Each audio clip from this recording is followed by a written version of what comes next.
Η πρόταση του Στέφανου. Η Μπέλα και ο Στέφανος είχαν γίνει πλέον το talk of the town στο κουκάκι.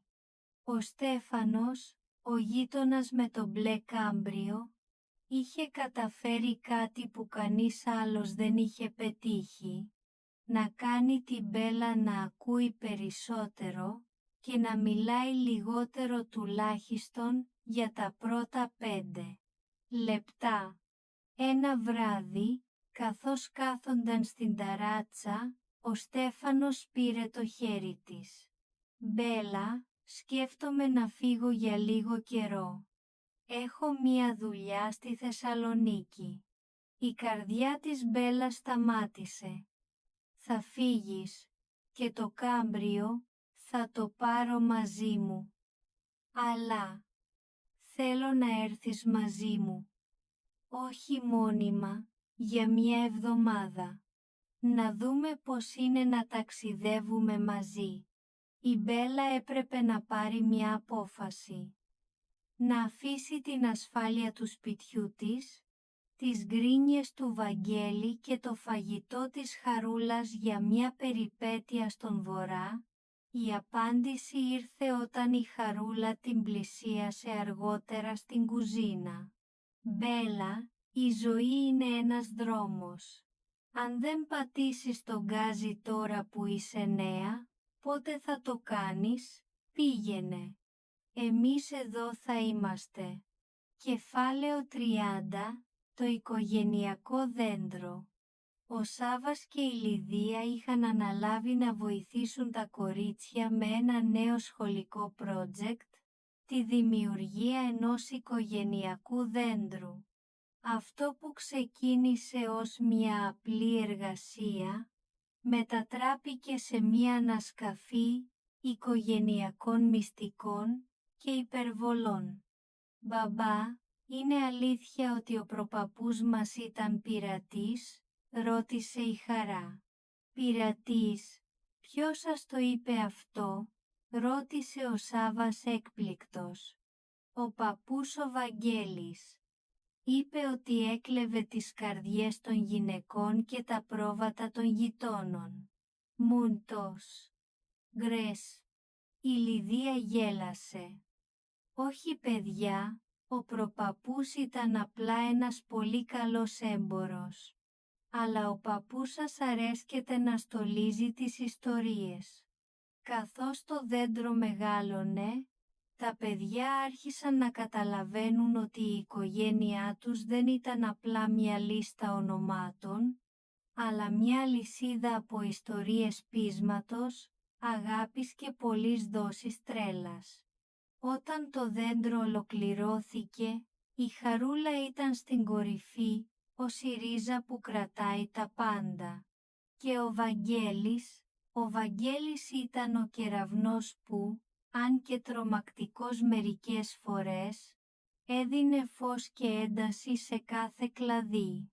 Η βραδιά έκλεισε με όλους τους χαμπαίους να κοιτάζουν το χάρτινο δέντρο στον τοίχο. Μπορεί να μην ήταν τέλειοι, μπορεί να τσακώνονταν για τα τσάκρα και τις έξυπνες συσκευές, αλλά ήταν το δικό τους δέντρο. Και όπως είπε και ο Σάβας, κλείνοντας το μάτι στη Λιδία, σε αυτή την τραγωδία, το τέλος είναι πάντα χαρούμενο. Η ιστορία παραμένει ανοιχτή για νέες περιπέτειες, καθώς η οικογένεια Χαμπέα δεν σταματά ποτέ να μας εκπλήσει.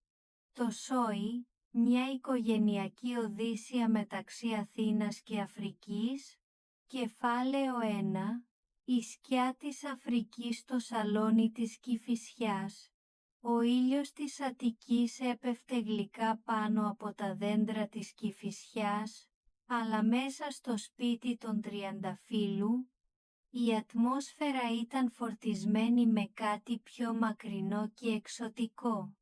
Η οθόνη του φορητού υπολογιστή ήταν το παράθυρο σε έναν άλλον κόσμο, έναν κόσμο γεμάτο σκόνη, ζέστη και την ηρωική φιγούρα του Άρη, που πλέον ζούσε και εργαζόταν στην Αφρική. Η Λιδία παρατηρούσε τον πατέρα της, τον Μενέλαο. Καθώς το Skype έκλεινε και η εικόνα του αδερφού της χανόταν, είδε τα μάτια του παππού να υγραίνονται. Δεν ήταν μόνο η απόσταση, ήταν η συνειδητοποίηση ότι το μικρό του σόι είχε μεγαλώσει και είχε ανοίξει φτερά για μέρη που εκείνος μόνο στα ιατρικά περιοδικά διάβαζε. «Τον είδατε», ψιθύρισε η Λιδία στα παιδιά, προσπαθώντας να διατηρήσει έναν τόνο αισιοδοξίας. «Νομίζω πως ο παππούς έκλαιγε. Τους λείπει πολύ, παιδιά, και σέμειν αυτόν και στη γιαγιά σας». Η Αλεξάνδρα, πάντα η φωνή της λογικής αλλά και της υπερηφάνειας, προσπάθησε να επαναφέρει την τάξη. «Ο θείος σας σώζει κόσμο εκεί, μην το ξεχνάτε. Είναι σπουδαία δουλειά. Αλλά και εσείς έχετε δουλειά. Πηγαίνετε να λύσετε τις ασκήσεις σας. Δεν θα σωθεί ο κόσμος αν δεν διαβάσετε». Όταν οι μικρές απομακρύνθηκαν γκρινιάζοντας, η ατμόσφαιρα στο σαλόνι άλλαξε. Ο Μενέλαος παρέμενε σιωπηλός, βυθισμένος σε σκέψεις. Η Λιδία ένιωθε μια παράξενη ανησυχία.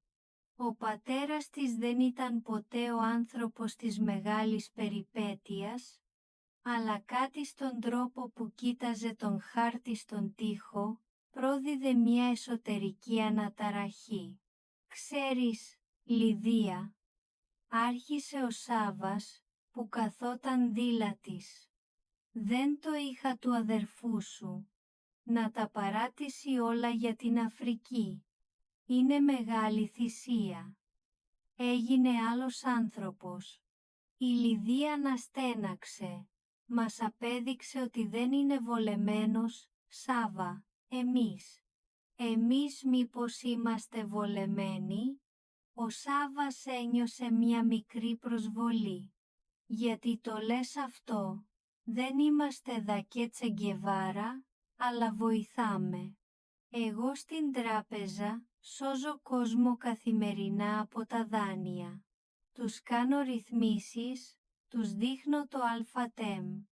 Κεφάλαιο 2, μυστικά και πρεσβείες». Οι μέρες που ακολούθησαν ήταν γεμάτες μυστικοπάθεια. Ο Μενέλαος άρχισε να εξαφανίζεται τις ώρες που κανονικά θα έπρεπε να βρίσκεται στην κλινική. Η Αλεξάνδρα, με το ένστικτο της γυναίκας που ξέρει και την παραμικρή ανάσα του συζύγου της, άρχισε να υποψιάζεται τα χειρότερα. «Που πάει κάθε πρωί, Λιδία?» ρωτούσε την κόρη της στο τηλέφωνο. «Λέει για αξονικές και ανεβρίσματα, αλλά το βλέμμα του είναι αλλού. Φοβάμαι πως έχει βαλτώσει». Η αλήθεια ήταν πολύ πιο συγκεκριμένη. Ο Μενέλαος είχε θεαθεί από την Αντωνία και την Κωνσταντίνα να βγαίνει από ένα μεγάλο κτίριο στο Μαρούσι. Ήταν η πρεσβεία της Νότιας Αφρικής. Ανακοίνωσε η Αντωνία με κομμένη την ανάσα, καθώς μαζεύτηκαν όλοι κρυφά στο σπίτι του Σάβα.